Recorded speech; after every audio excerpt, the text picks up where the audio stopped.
Hey everyone! Welcome back to the Highest Self Video Challenge, Day 5.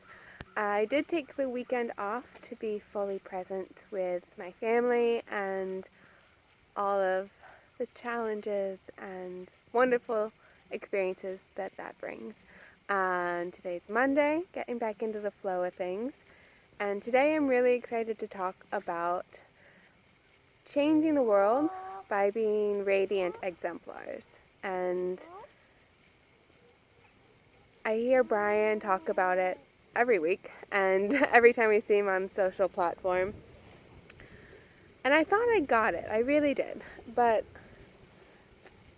there's always more to learn. And as I've been on my own personal health journey, and I went to nutrition school and yoga training and optimal living, being part of the membership for 6 years now, and then doing the Optimized Coach, I'm learning all of this amazing things that were just transforming my health. And I wanted everyone that I knew to know them, and I wanted everyone to live by them, and I didn't want anyone to be sick anymore. And in the past, I would come across and be like, oh, I'll cook for you, I'll make these meals for you, we'll get exercise together. Well, I was really pushing, I was being the coach that nobody hired me to be. And just making sure everybody's safe.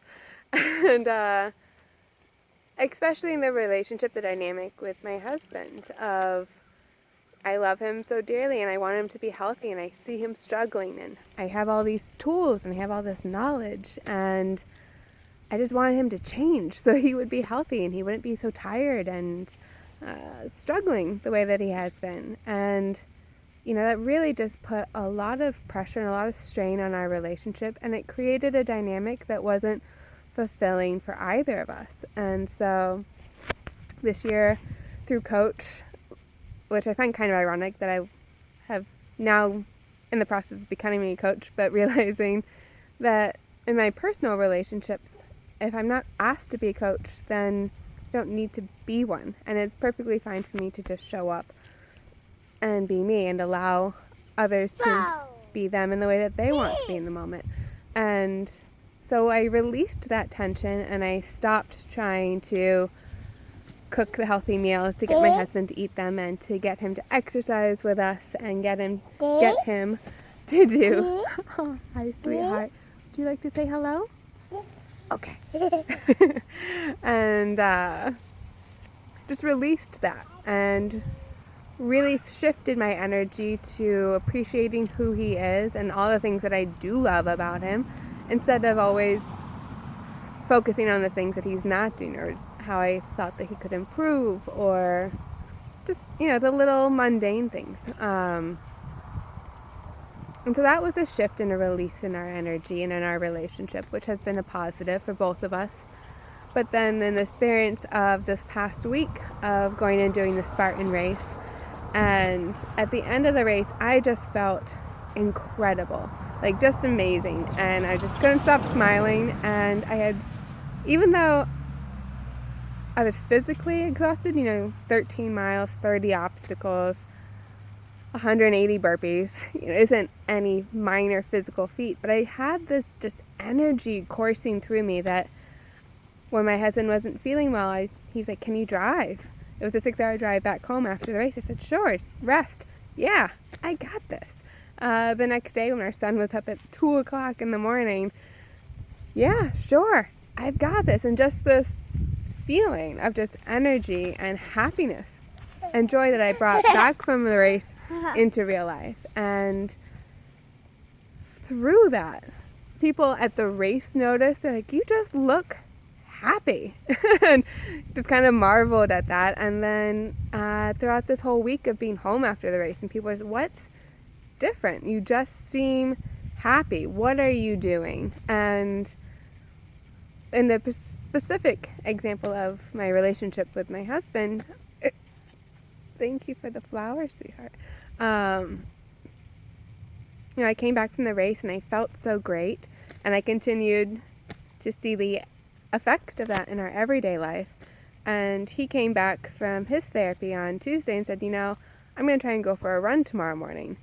And I was, oh, yeah, that's awesome. Like, yeah, sure. How can I help support that? Like, with our young toddler and making sure mornings sometimes can get hectic. And, so how can I support you in making that happen? And I was just, the next day curious. I'm like, out of the blue, seemingly, you just want to start running again, which is awesome. I want to continue to support that. Well, what brought this shift on? And the thing that he said to me that just stuck with me so much was that he saw how happy I was.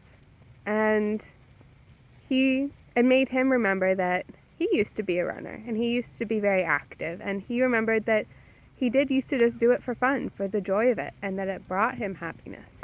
And so he wanted to think of things that he could do to make him feel that happy. And it wasn't me standing there on the sideline cheering or shaking my finger or trying to be the change for both of us. It was just simply me being the change for myself in what was the most effective and encouraging way for myself. And that opened up the possibility and the space and the inspiration for others, my husband and others, to then look at their lives and what will make me happy? What would bring that amount of joy into my life? How can I tap into that? And it became, instead of a disempowering decision or that they had somebody else telling them what to do, it was very empowering. They were deciding, they were making the choice, and that it wasn't in any way related to me other than the fact that they saw how much I was loving my life. And I know I hear so many people in the Oasis talk about this, and Brian and Michael every week, but I hadn't really fully, deeply experienced it in my life, of just how powerful it is to just do you, and do you to the best and the highest that serves yourself. And I hold on to this moment as a cookie jar moment for our relationship with my son, of when I feel guilty for the training time it takes for me to do these things that make me come alive, or the classes that I take that nourish my intellectual part of my being, or those moments that I'm not always there, aren't bad, and they aren't selfish, and they aren't taking me away from him. They allow me to become fully myself so that he can then see what it means to be fully alive and hold that space and inspiration for him to pursue in his own time and in his own way the answers to his question. What makes him come alive? What makes him happy and smile just because? And that is my lesson and what I'd like to talk about today is how can we, as coaches, shift away from being the taskmasters and live more as exemplars in our everyday lives.